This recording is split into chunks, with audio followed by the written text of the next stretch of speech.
Assalamualaikum warahmatullahi wabarakatuh. My name is Masrifatul Afifah, and here I would like to present about multiple intelligence and learning styles. So for the first one from the multiple intelligence and learning style is the introduction. The introduction of multiple intelligence. Many theories on learning have been developed with increasing the frequency, so that horizontal model was developed with 4 layers. And the first one is personality learning theories, and the next one is information processing theories, and the next is social learning theories, and the last one is multidimensional and intersectional theories. So for the first one is personality learning theories. It defines the influences of basic personality on preference to acquiring and interpreting the information. And the next is information processing theories. For that, encompass individuals' preferred intellectual approach to assimilating. And the next is social learning theories. Determine how the student can interact in the classroom for other students or other teachers. So for the last one is multidimensional and intersectional theories. It addresses the student environmental preference for learning and includes the learning style model of Chan, and the multiple intelligence theory of Howard Gardner. For the next is the kinds of intelligence. There are 8 kinds of intelligence. The first one is verbal or linguistic, and the next logical mathematical, visual or spatial, kinesthetic, naturalistic, musical intelligence, interpersonal or intrapersonal. For the first one is verbal or linguistic. It refers to an individual's ability to understand and manipulate words and language itself. And the next is logical or mathematical. It refers to an individual's ability to do things with the data, collect, organize, or analyze. For the next is visual intelligence. It refers to the ability to form and manipulate mental model. So the individual with strength in this area depend on visual thinking and are very imaginative. For the next is kinesthetic intelligence. It refers to the people who process information through the sensation they feel in their bodies. So for the kinesthetic, it depends on their self itself. And the next is naturalistic intelligence. It's seen in someone who recognizes and classifies plant, animals, and minerals, including a mastery of taxonomy. For the next one is musical intelligence.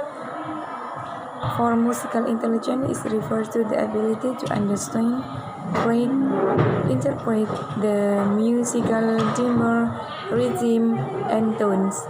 So here the teacher can apply all of the music in learning process, like using videos, using film, or others. And for the interpersonal intelligence is the ability to interpret and respond to the motivation and action for others. For interpersonal intelligence is ability to know the self. So for the next one is multiple intelligence in the classroom. For multiple intelligence in the classroom, it's so important for the teachers and the students. Because of that, the teachers can choose the activities that not only to teach the intelligence but also the realisticness with the subject matter of the lesson or unit. So the activities in multiple intelligence in the classroom is almost same with the intelligence that has been explained in above, but there are just 3 activities in multiple intelligence in the classroom. For the first one is verbal or linguistic, the second one is logical or mathematical, and the next one is visual or spatial. For the next one is planning and implementing student-centered lesson. So is also one of the most important aspects of student-centered lesson because here the student make a choice and the teacher should encourage the student exercise their worker intelligence. For the next one is planning and implementing teacher-centered lesson. So here the teachers has many rules in learning process to their students. The teacher may become a lecturer to the student, show the informational videos and posters, post problem-solving exercise and others. There are all examples of the teacher-centered activities. The first one is identify the instructional goals and objectives. And the next is consider teacher-centered activities that teach to the student multiple intelligence. And the next one is specify a time frame for the lesson or unit. And the next is provide an opportunity for reflection by the student. And the next is provide a rubric to support student activities. And the last one is integrate assessment into the learning process. So the next is the benefit of multiple intelligence. So using multiple intelligence have many benefits in learning process, such as all the teachers and the learners can realize that there are many ways to be smart person. And the next is all from the intelligence are equally celebrated. And the next one is by having student create work that is deployed to parents and other members of the community. And the next one is a sense of increased self-worth may be seen as students build on their strength and work toward becoming expert in certain areas. And the last one is students may develop strong problem solving in learning process in the classroom. So the last one is learning styles.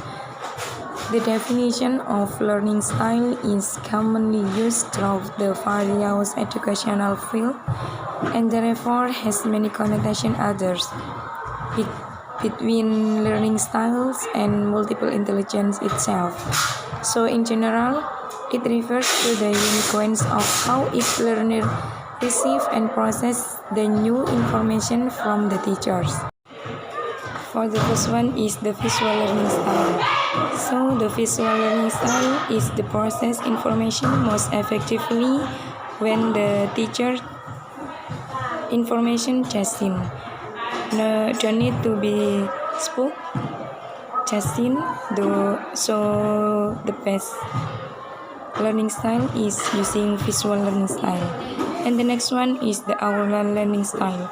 So the oral learning style is the most effectively when the information need to be spoke with others.